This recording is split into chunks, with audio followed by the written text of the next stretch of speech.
къщичка, ама само да я намеря. Къде беше?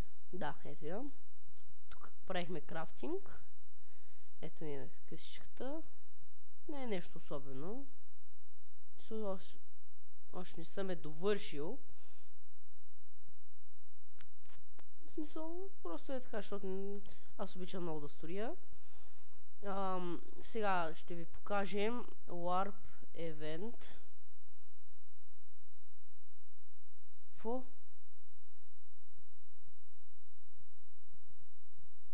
Warp.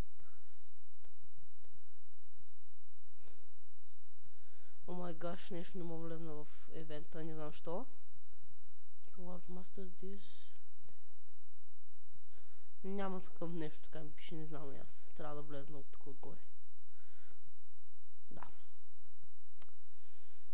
Не знам какво са пари. Оле майко. Сега трябва да видим кой да баним. Това ако не е Преслав.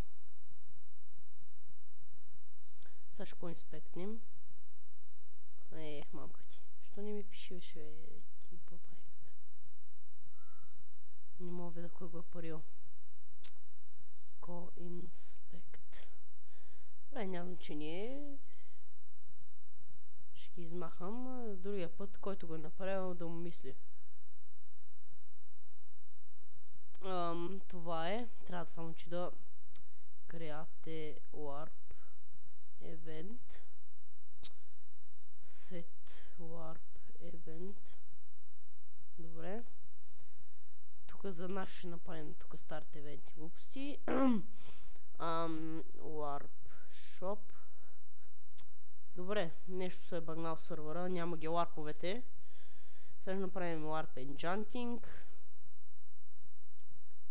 Warp, т.е. set warp enchant. Така. Трябва да сетна warp и на shop. Не знам защо. Преди всичко си имаш, нещо се е багнал сървъра. Set warp shop. Трябва да направя warp rules. Най-важното. Да. Warp set warp rules. Така.